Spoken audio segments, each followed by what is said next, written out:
My wife and I divorced a while back pretty amicably. Instead of selling our family home and splitting the money, I suggested I take a loan using the house as collateral and buy another place. That way she could continue to live there and our kids would inherit it eventually. She was reluctant, but eventually I convinced her. She's always been like that. Her reluctance to take any chances has held me back many times. This was a good plan and it worked for a while. Eventually, however, I ran into money trouble. Everything was more expensive than I thought, the fixer-upper I bought needed a lot of renovation, and I got deeper into debt. I kept paying the bank, just not every month, sometimes less than the full amount due for the month, etc. Eventually, the bank foreclosed, and the house was sold to repay the debt. It was a shock to everyone. The bank had sent some threatening letters, but I didn't think they'd go that far as I was still paying. Anyway, my ex moved in with our youngest son. She's doing fine, is not in any way homeless, but she keeps complaining about losing the house and my kids have gone low contact with me. They all go out of their way to help their mom, while I only get scraps every now and then, even though I also needed help sometimes since then. I know I made a mistake, but it's not like I planned this. I lost a lot too, and even though I have the house that I bought back then, it's nothing fancy, and it's expensive to maintain. Besides, my ex lived alone in the house for a couple of years, rent-free. Last time we met, I told my kids that they should show more gratitude for my part in raising them, and they should think that they have two parents, not just one. They're all doing pretty well financially. They said I was an idiot for demanding anything of them after what I did to their mom. They say I should give her some money every month to compensate for some of the loss. While I do earn more than her, I have expenses too. And it's not like she needs it. She's living rent-free and our son is pretty well off, so he won't be kicking her out. I admit that my plan didn't work out, and it caused her some loss, but am I really such an idiot for expecting my kids to help me too, like they helped my ex? So, am I the idiot for making my ex homeless? LOL. Wife always held you back, huh? It sounds like her reluctance to take chances has only held you back from bankruptcy. The lack of self-awareness is astounding. When all of your adult children side with your wife, it means you are the idiot and you should look at your behavior. She's not a risk taker, so we broke up. Anyway, I lost her house due to taking too many risks, but I still have this crappy new house that sucks money like a black hole. Gosh, double you are the idiot. He needs to take accountability. Look, I'm divorced and I get it, but he owes her big for screwing her over. Wait, there's more. I let my wife keep the old house instead of splitting the money, talked her into losing that house to buy me a house. I make more than her, but I still want our kids to help me out even though they're having to take care of her because of how badly I screwed her over. He paid the mortgage on the house he bought, while not making payments on the house his ex lived in. In essence, he stole her half of the house by taking out a loan on it, keeping all the money himself, then letting the bank foreclose on his ex instead of just selling the house and splitting the money with his ex. Foreclosure doesn't happen overnight. You 100% knew it was coming and didn't tell her. Triple, you are the idiot for screwing over your wife, taking advantage of your kids, and painting yourself as the victim. OP is totally cut from the same cloth as these guys who come on here and say, I make $500,000 and my wife makes $30,000. I insist on living in $1 million home and splitting expenses 50-50.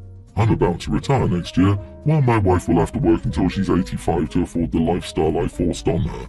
It sucks to be her. Meanwhile, while she works, I'll be vacationing on a Greek island. There are such selfish idiots out there. OMG. You bullied your ex-wife into putting her house up for collateral, which I guarantee she did just to get you away from her, and then you lost nothing and she lost everything. You owe her every penny, and how dare you tell your children you deserve more? This is so blatantly wrong, and if I were your child, I'd help my mother sue you for every penny you stole from her under duress. My 23 female friend, Sarah, 25 female, and I have been close since childhood. We've shared many memories and experiences, and I consider her like a sister. Recently, Sarah got engaged with her long-term partner, Mark, 28 male, and they began planning a destination wedding at a luxurious resort in a tropical paradise. When Sarah first announced the destination, I was excited and congratulated her wholeheartedly. However, as the wedding details unfolded, I realized attending the wedding would be a significant financial burden for me. Travel, accommodation and other expenses would eat into my savings and disrupt my budget for the foreseeable future. I work a stable job and can afford my everyday expenses comfortably, but splurging on an extravagant destination wedding isn't feasible for me at this point. Moreover, I have other financial goals, such as saving for a down payment on a house that I need to prioritize. When Sarah asked if I would attend, I expressed my genuine happiness for her, but explained my financial constraints and regretfully declined. I assured her I'd be there in spirit and celebrate with them during their reception back home. Sarah didn't take my refusal well and accused me of not caring enough about our friendship to make an effort.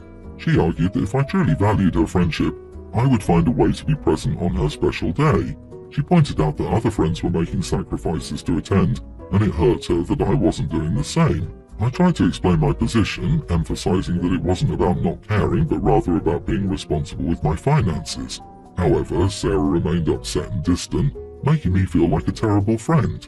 Now I'm conflicted, wondering if I made the right decision. I don't want to lose our friendship, but I also don't want to put myself in a difficult financial situation for a one-day event. Am I the idiot for refusing to attend my friend's destination wedding? Not the idiot. Friends don't push other friends to extend themselves beyond financial boundaries. Sarah is emotionally manipulating you, and she is the idiot in this scenario, not you. It's completely unreasonable of her to bully you into forking out thousands of dollars so she can be happy. She seems like a very entitled, spoiled child. You have made the right decision, and even if this harms your friendship with her, just remember, it's only a selfish friend that you'll be losing. Sarah possibly gets a better deal at the hotel with more wedding guests she brings in. It's also possible Sarah wants OP there but is too self-centered to understand that there are consequences to the decisions we make, and having a destination wedding means many people may not be able to make it. It's common for people to feel like their wedding is the year's social highlight, and fail to realize that it's just not to the vast majority of their friends. It's ironic that she accused you of not caring about her, when she obviously doesn't care about you, and what a financial burden she's trying to saddle you with. It's been said many times, an invitation is not a subpoena. Remind Sarah this is the 21st century, and she should set up a live stream so people who can't easily afford to attend can share her day. As we get older, we outgrow some friends, and it's okay. I'm a female teen learning how to drive in my sister's 19 car. My sister and I have very different standards of cleanliness. Her room is always messy, she has no problem wearing dirty clothes, sleeps with our dog, doesn't wash her face, and only washes her hair once or twice a week. I know she eats in her car because her booster seat has sesame seeds in the holes, and I sometimes see fast food wrappers in the car, but I can just take off the booster thing and ignore it. I got home the other day and she was eating in her car and there was food everywhere. It was disgusting. I told her to stop eating in her car when she came inside because it grossed me out. She said it's not my car, so it's not my choice, but I told her I drive it almost daily. She told me she has 25 minutes to eat and get to work after class, and her work is 15 minutes away from her school, so she's going to eat wherever she wants, and if I have a problem with that I can buy my own car. I told her I couldn't work if I couldn't drive, and she said that wasn't her problem. She hasn't been letting me drive her car because, apparently, it's disgusting, and she's been kind of witchy to me, so I wanted to know if I was the idiot for telling her not to eat in her car. You are the idiot. It's her car. Why can't she eat in it? Because it grosses you out? That's fine, don't use her car then. What about Mom and Dad's car? Also, the hygiene practices you listed at the beginning are not that gross. She's very generous letting you drive her car almost daily. Apologize, and stop acting entitled to her car. Beggars can't be choosers. The grossest thing listed is sleeping with dogs. I have 2 dogs, 3 cats, and a husband on my bed. I must be plague incarnate. Not to mention it's recommended to only wash your hair once or twice a week for your general health anyway. Also, your "I can't get a job if I can't drive" is an excuse. Do you know how many people I know who've worked and can't drive? You figure it out. But if you want set rules in a car, buy yourself one. I've seen many people figure it out, from riding a bike to catching public transport, or with others so young, parents giving them a ride. Well, that wasn't very smart, was it? Someone is doing you a favor, and you repay them by saying they gross you out and trying to make demands you have no right to make. And now they've rescinded that favor, as most would. Don't insult people and still expect them to like or help you. You ruined your own chance at driving her vehicle. I, 24 male, am the youngest of 3 kids. I was treated as the baby of the family and still kind of am. Not to any extreme, it's more of a joking thing. My dad curses like a trucker, and my brother will teasingly say, "Dad, not in front of the baby." It's all in good fun, they've never tried to prevent me from growing up. We're a really close family and hang out a lot. I have a family nickname, a shortened form of my name, think Johnny for John, though that's not it, that I grew tired of in my teens. I never told them that though, as it's harmless and it doesn't bother me that much. Like I said, they didn't know I didn't like it, and I know if I told them they'd stop immediately. I've been dating Ashley for a few months now. When she met my family, they called me by that nickname. She used it after we left and I playfully rolled my eyes saying, I hate that name. She was confused and asked why they called me that then. I said I never made a big deal of it and it really doesn't matter. I just prefer that outside of my parents and siblings, others don't use it. I also asked that she not say anything to them. She said okay. We got together last weekend for my mom's birthday. At one point my sister asked, Johnny, do you want a soda? Ashley went to help her. I didn't think much of it. After the party my mum called and asked, so how long have you hated that we all call you Johnny? My stomach dropped. I asked why she would assume that, and she said Ashley told my sister she should stop calling me that as I hated it. My sister waited until the party ended to say anything as she didn't want to cause drama. She told our parents so they would know not to call me that anymore. I told my mom it was okay, it's not that I truly mind. She said if I told them sooner they would have stopped. I said seriously, don't worry about it. She asked if I was sure a few times. I could tell she felt really guilty and that made me sad. I called Ashley after and asked why the heck she would say that. She said she was just trying to help out. I said she had no business saying anything. She's told me secrets and I'd never dream of repeating them. She kept saying I was overreacting and I should thank her. I told her she caused a bunch of drama over nothing. She told me I was ungrateful. I hung up the phone. She texted me a few times since and I haven't responded.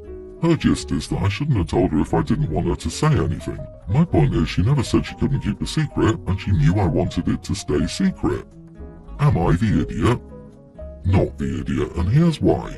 It's not about the name at all. You told her something and asked her not to say anything. She said okay and then turned around and did it anyway.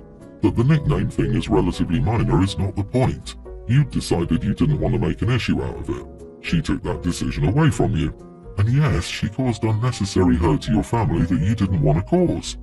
Yeah, that's the thing. I can understand if she misunderstood. I can understand if she forgot. I can even understand if she thought she was helping.